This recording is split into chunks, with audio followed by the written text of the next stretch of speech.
Good morning. This is not Kevin Price. This is Chris Kidd filling in for Kevin Price, hosting today. And I want to welcome our first guest on. And we're sitting here with Debbie Ortiz. And Debbie, who's your first guest today? Thank you. Well, again, I'm with Cornerstone Recovery, and thanks to Kevin, he's allowed us to be on to talk about our program. So I'm very pleased to have Dr. Scott Basinger, who is going to be receiving our Vision Award at our annual breakfast on March the 27th. So welcome, and congratulations to you. Well, thanks, Debbie, and thanks, Chris. What a great honor to be honored by Cornerstone Recovery, and I'm absolutely thrilled, and I'm counting on all my friends out there to make the breakfast a success. Thank you so much. Scott, if I could ask you a couple of questions. I know that you had served on the Cornerstone board, and then you went away, so you were dedicating your time to hope and healing, and now you just recently came back to rejoin the board, and I wondered what made you decide that that's what you needed to do at this point in your life? Well, Debbie, I've been a long-time supporter of teens and adolescents who have drug and alcohol problems and trying to find effective tools to get them into recovery. And I met Annette Edens and Kirk Campbell about 12 years ago and fell in love with the alternative peer group model for helping teens who were willing to get sober to stay sober and then live sober. So I came on the board and left the board after I had decided to take a stab at founding this new organization called the Hope and Healing Center and the Hope and Healing Institute. When I retired from that, I had a big space in my life, and the very first thing I wanted to do was go back on the Cornerstone board. So fortunately, they voted me in, and I think I had my first meeting a couple weeks ago. Debbie, real quick, tell us a little bit more about Cornerstone Recovery. Oh, thank you. Well, basically, as Scott said, we are an alternative peer group. That means that we offer a safe place that kids can go, where they normally would go and use with their friends. Now they have a healthy place. And another thing that we offer is adventure learning, which takes them into like the wilderness. They do these wilderness trips every summer. And they really have an opportunity to get in touch with what we call their character defects so that they can overcome their addictions. And it's extremely effective.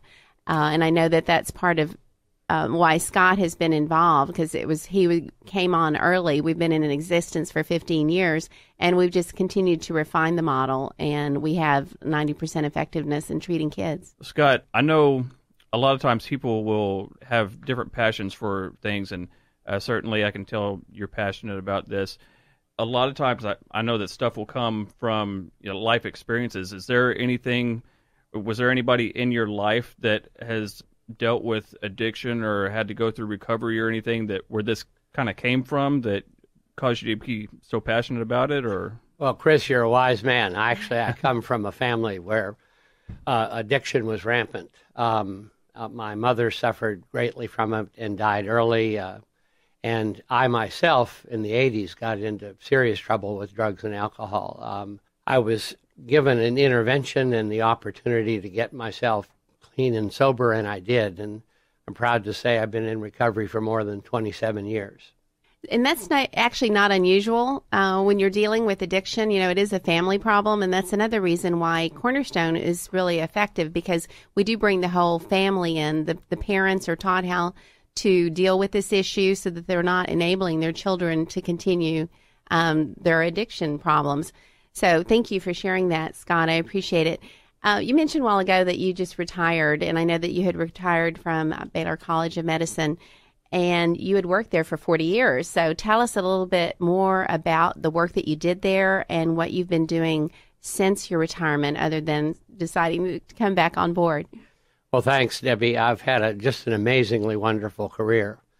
In 1973, I was offered a position at Baylor College of Medicine and after my fellowship at UCLA, and my training is in molecular biology and neurobiology. So I founded a research program at Baylor, and after 20 years moved into the dean's office, where I began doing student counseling and raising money for Baylor. I became associated with Texas Children's Cancer Center with which is without question one of the finest pediatric cancer centers in the world.